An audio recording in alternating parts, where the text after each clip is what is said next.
Thanks to BACN for the award and for organizing the event. I'm grateful and humbled not just to receive this award, but also some friends who have supported me have come to the conference.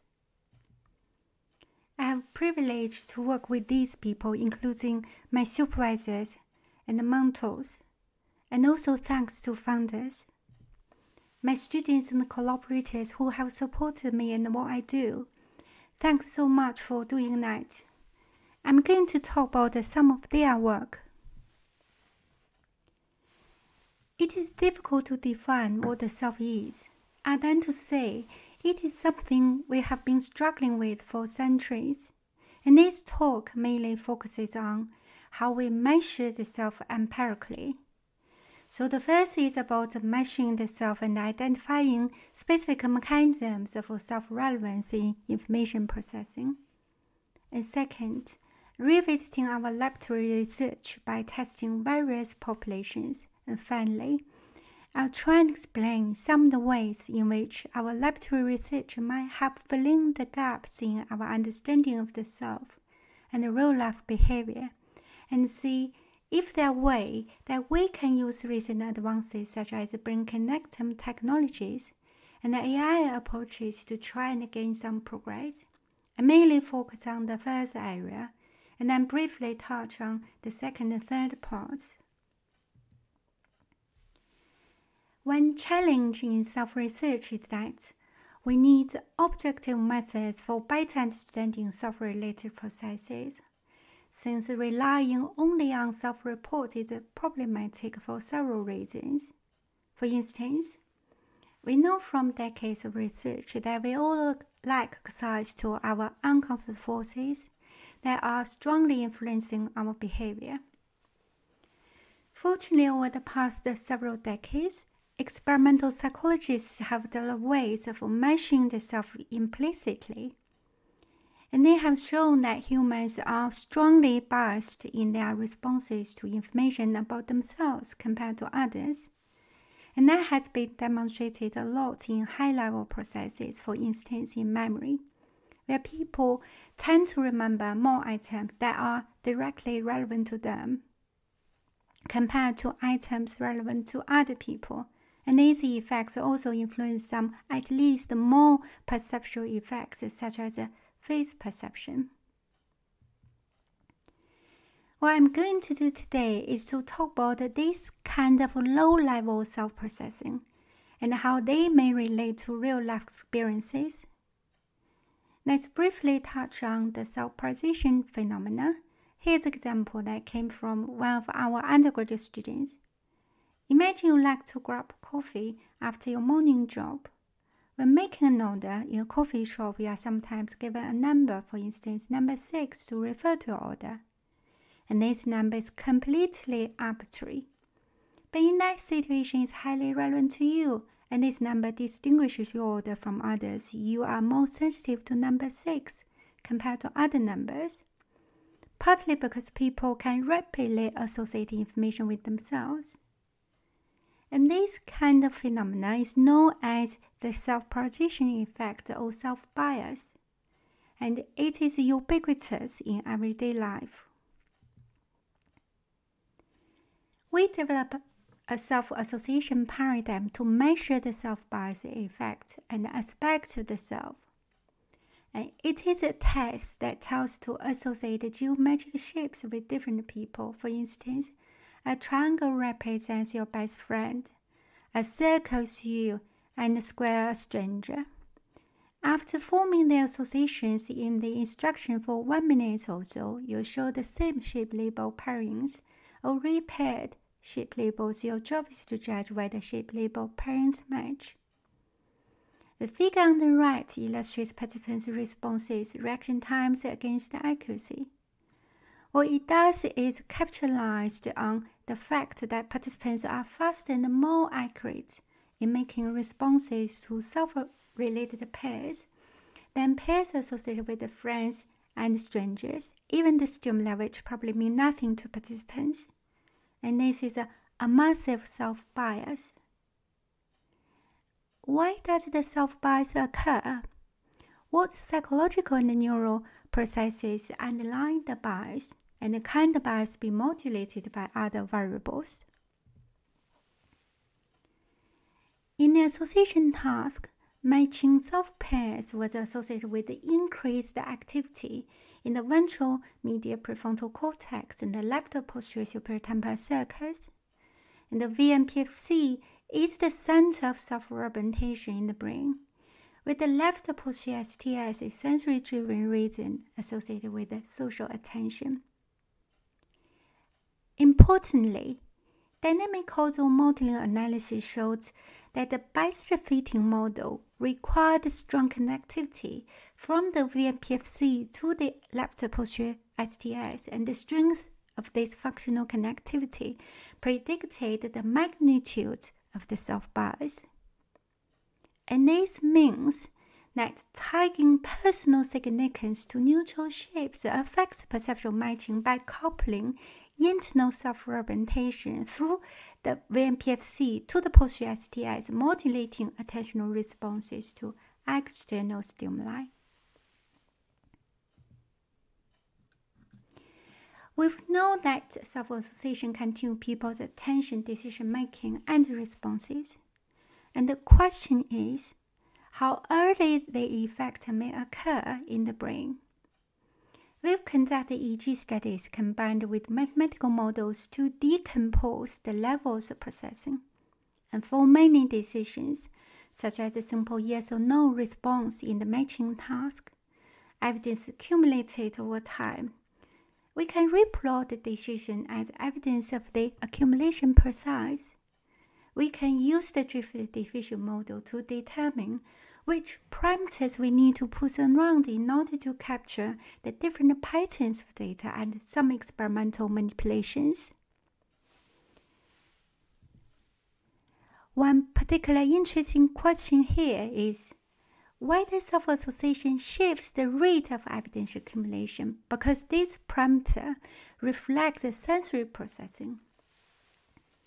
The figure in the right corner illustrates that self-matching enhanced neural amplitude of the posterior N1 component in black, compared to other associations in red and blue.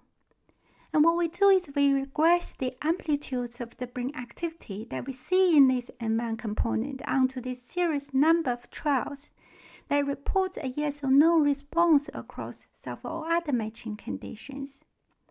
We found that the evidence accumulation was related to the strength of the brain activity in N1. And this means that the self-bias effect may occur at the early stage of information processing through the activity in the posterior regions of the brain.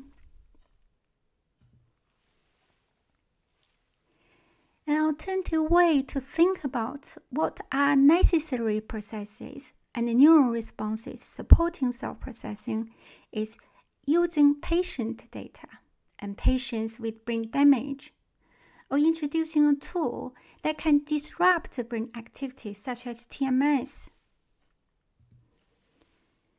We can think about the way in which brain activity is disrupted, for instance, disrupting the activity over the posterior STS region associated with the self-processing for 30 minutes or so. We can think about trajectories of self-processing that might be broken up when self-related stimuli are presented across trials. In this experiment, participants carried out the matching task on 2 consecutive days, and TMS was administered on day 2. So it is natural that there was a practice effect on day 2 contrasting to the performance on day 1 in the control SHAMP group, and group in which the disruption occurred over one region of the attentional control network, DLPFC. But this practice effect was not observed in the posterior STS group, suggesting that the broken down of the self-neural network selectively over the posterior STS disrupted self-related processing. Another way we can test this is that we can look at patient brain damage that is particularly linked to the deficits in self-related tasks. And this figure here illustrates that brain damage over the ventral medial prefrontal cortex and the insula led to hypo-self-bias, consistent with the loss of self-influence after brain damage to the ventral and the saliency networks. Over the last 2 decades, there's a number of task-relevant fMRI investigations exploring the neural correlates of self-processing, and with a focus on either the physical self, typically referring to self-face perception, or the psychological self, which represents the evaluation of personality traits. And this fMRI meta-analysis summarized the evidence, and its conjunction analysis showed that self-processing recalls the anterior singular gyrus, a part of the ventral network, and the left inferior frontal gyrus extending to the insular keynote of the saliency network. And this is consistent with the evidence on the self-bias effect in the matching task we mentioned earlier. We summarized the evidence and put forward a framework of the integrative self.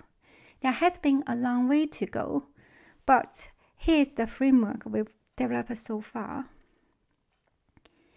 And this is a framework for integrative self-processing in which the activation of the aspects of self-representation modulates the mapping between stimuli, external input, and perception, memory, and decision-making, and also between different levels of processing.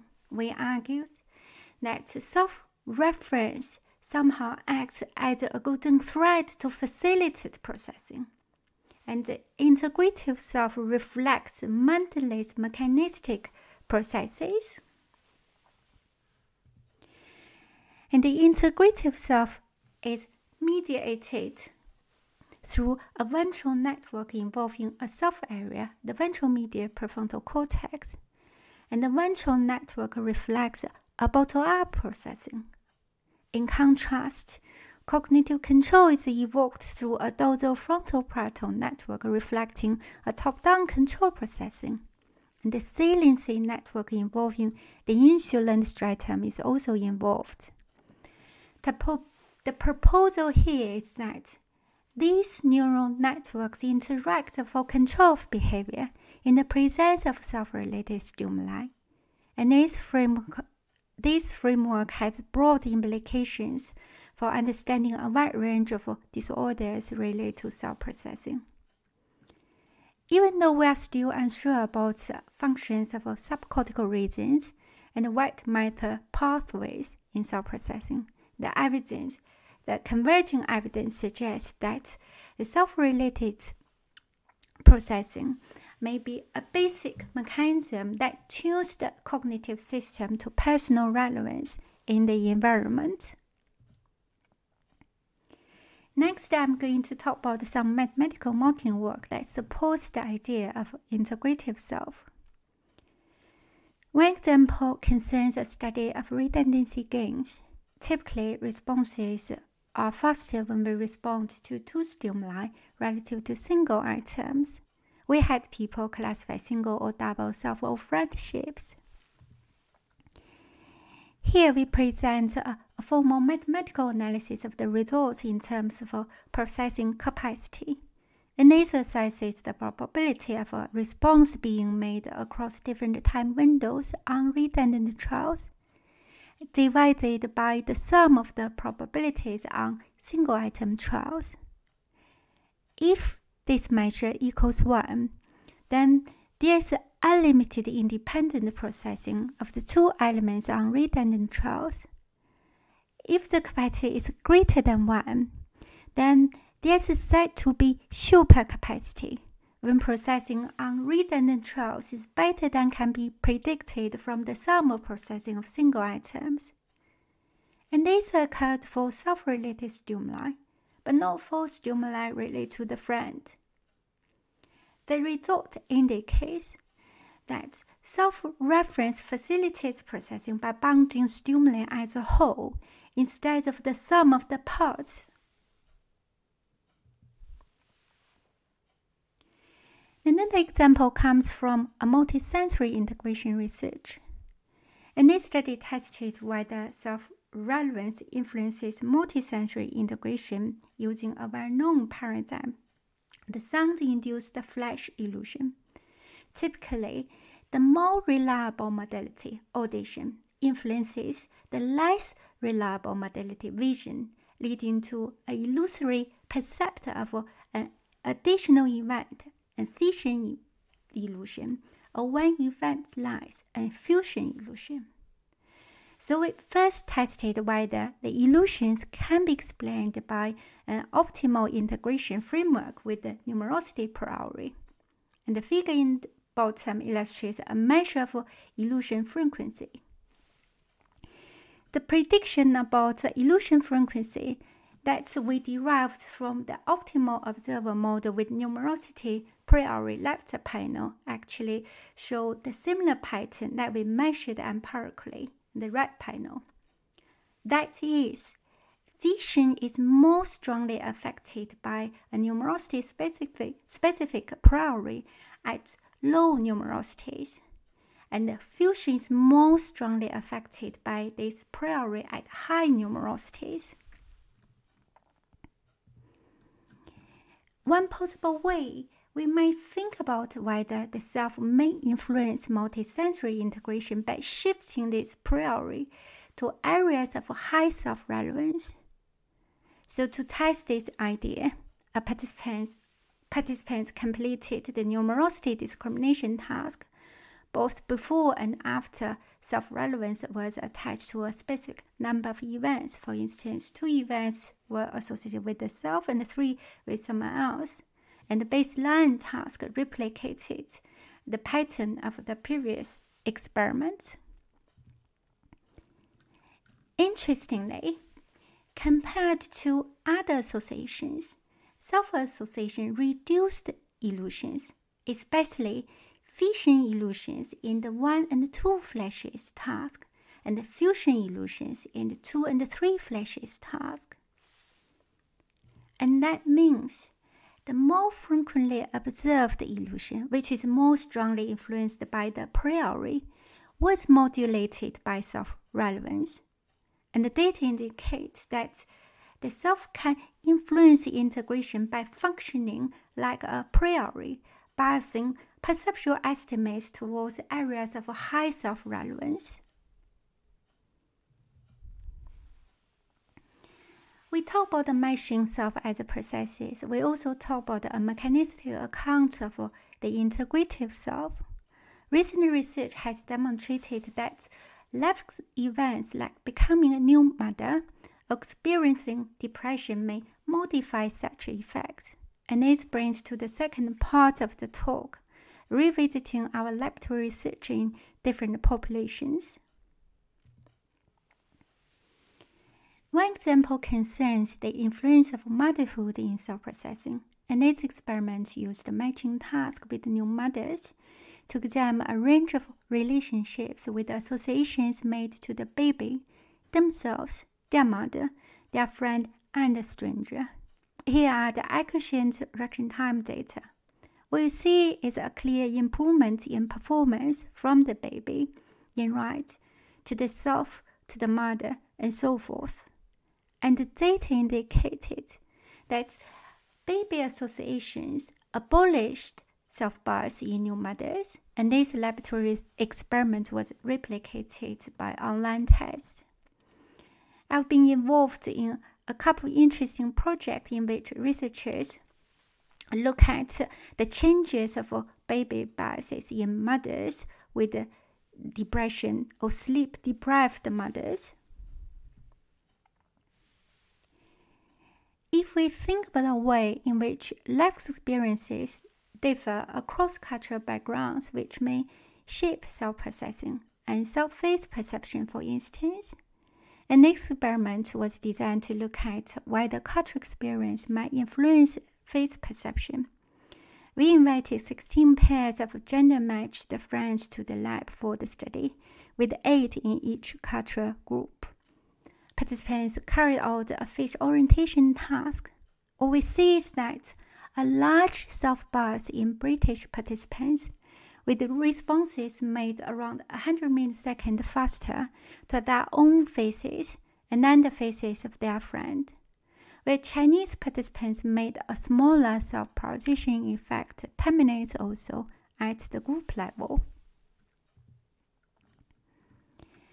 One of the interesting aspects of the study is that the self-bias effect can be modified using language priming, and the effect was reduced in the British group following a 3-minute reading of stories that contained pronouns including we, us, and my, and so forth. Sorry, it's we, us, our, and so forth. Where the effect was increased in the Chinese group with the reading of stories with pronouns such as I, me, and my. And the idea here is that each individual holds multiple self-construal that can be dynamically exercised through some experimental manipulations, which then affect the task performance.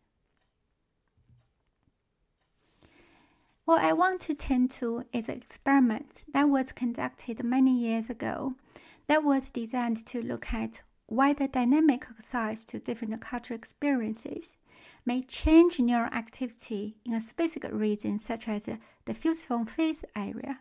In this experiment, participants carried out a number task and followed by a face discrimination task.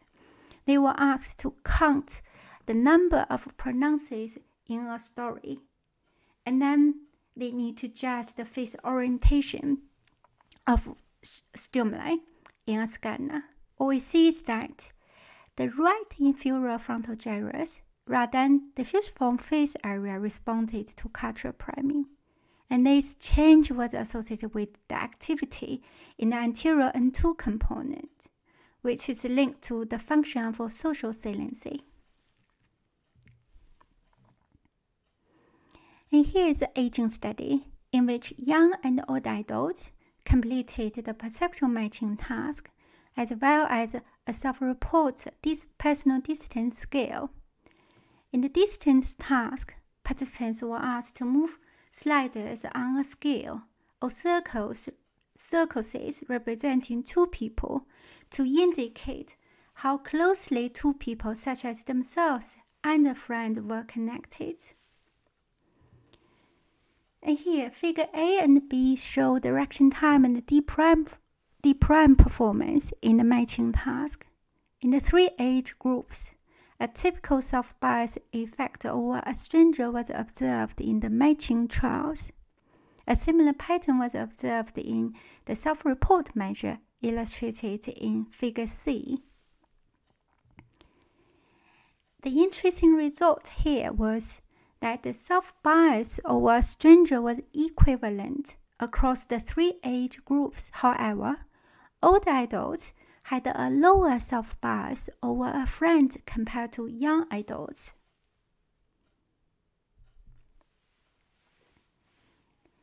Another example comes from a study on self-representation in autistic adults. In this experiment, autistic and non-autistic adults carried out the matching task and other self-report measures. And this figure showed accuracy performance in the matching task.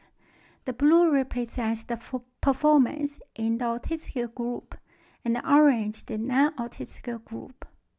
In matching trials, a typical self-bias was observed in the 2 groups, but autistic participants found it easier to reject self and friend mismatching trials and than did non-autistic participants. And the result was replicated by another study. One interesting aspect of the follow-up study was that participants were asked to report whether, to the best of their knowledge, a night friend and stranger in the matching task was neurotypical or neurodivergent. And the data showed that compared to non-autistic participants, autistic adults were more likely to perceive their friends and strangers as neurotypical. And these findings indicate that neurotype alignment may affect self and other related processing implicitly.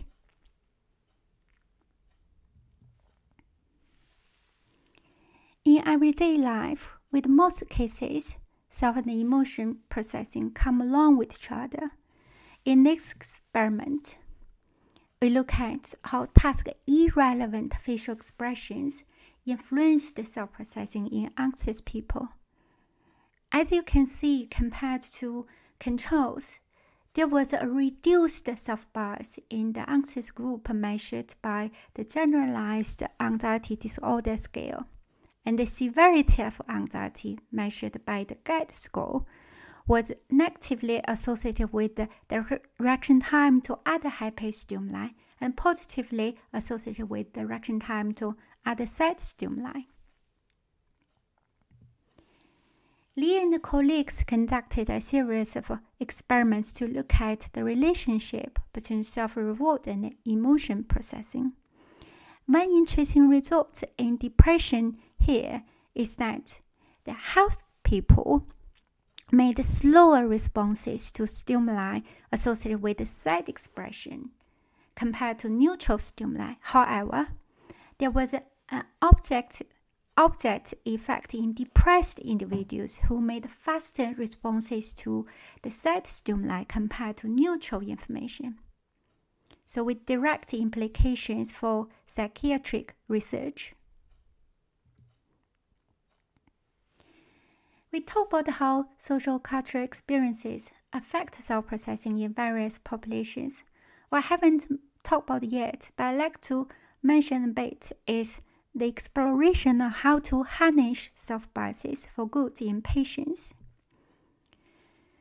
Example, a new study assessed whether the sense of self can help recover the extinguished item. Extinction is a severe neuropsychological deficit in which patients can identify a single item presented on the contralational side, but fail to notice it when a second item appears at the same time on the ipsilateral side. The figure here illustrates that 6 patients consistently showed the extinction effect worse performance on 2-item trials than on single-item trials, and 3 out of 6 patients with the left hemisphere damage, mainly in the parietal regions, and 3 with right hemisphere lesions. We had extinction patients made shape personal label associations, and then carried out a shape identification task. The figure showed that the patients identified more self-related shape than the shape associated with their friends when the 2 shapes were placed in competition. And this occurred even when the self-associated shape falling in the bad visual field. And the result indicates that self-relevance can be computed pre-attentively and then attract attention to regions of space that patients would otherwise ignore. We know that people share commonalities but differences, and each of us has a unique sense of self. And that brings the final thing I want to talk about briefly is individual differences and predictions for real-life outcomes. Why is it possible to predict real-life behavior and outcomes using the effects of self-bias? Partly because the effect is stable within individuals over time, and the bias is stable across tasks and across the domains of stimuli, as illustrated here from Scheler's study. It provides evidence for a trait-like measure of information processing. So how do we test individual differences in using the self paradigm? Taking the self-construct as example, it has been suggested that there's a way that we can seek to explain individual differences at the connectome level, and the AI algorithms can improve brain connectivity analysis. And this study focused on functional connectivity associated with the self-control, and we used brain images when participants were at rest, resting state fMRI data.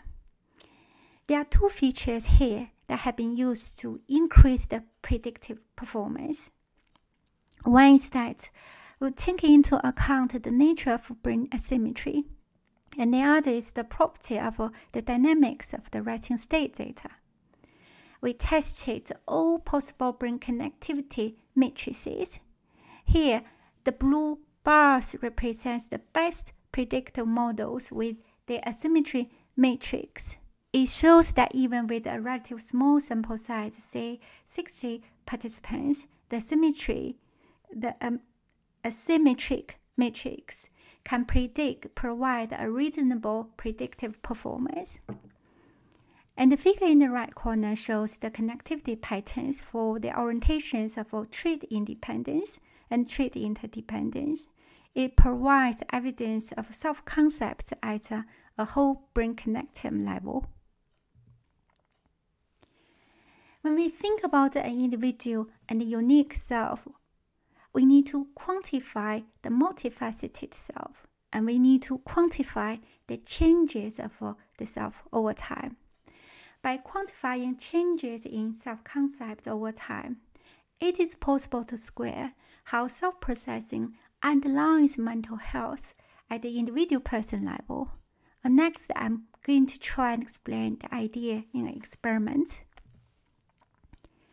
In this experiment, we use implicit cognitive tasks, the self-matching and the emotion matching that I mentioned earlier, to predict the self-report BDI scores of widely used the measurement of depression.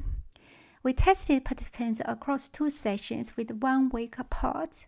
The figure on the upper right is telling us how much the performance of the cognitive task can predict the onset of depression. So we can see that the cognitive performance can reliably predict the BDI score on each occasion. What I want to turn your attention to is the predicted results. When we consider the task performance across time 1 and time 2, the predictive performance on depression significantly increased, meaning with a 90% chance that that individual will experience a depressive episode in a week. And this indicates that we might use implicit cognitive tasks to predict mood swings for a short period of time. I conclude by summarizing what I hope to share, which is we talk about the objective measures of the self through the self-bias effects and neural networks that support them. Through this, we are trying to gain some insight in understanding what the self means for us. We have been trying to see how self-research in experimental psychology and cognitive neuroscience can be linked to real-life outcomes. And we can also use our behaviors in everyday life to think about how we could look at some questions in cognitive neuroscience in a different way. With the new advances, we might have the ability, or we may be able to predict real-life behavior and outcomes more accurately when we consider self-processes from an integrative perspective. But we are facing some major challenges. For instance, how do we explain cognitive paradigms and their underlying neural processes to AI people? And how do we put cognitive tasks in a multimodal dataset and the same metric to examine individual differences? How do we unify data-driven analysis and hypothesis-driven analysis to answer a specific question? How do we pick up an appropriate method or a model to test a specific question? And these are some major challenges that we are facing. We don't yet know a clear way forward. I'm going to stop here. Okay, thanks very much for paying attention.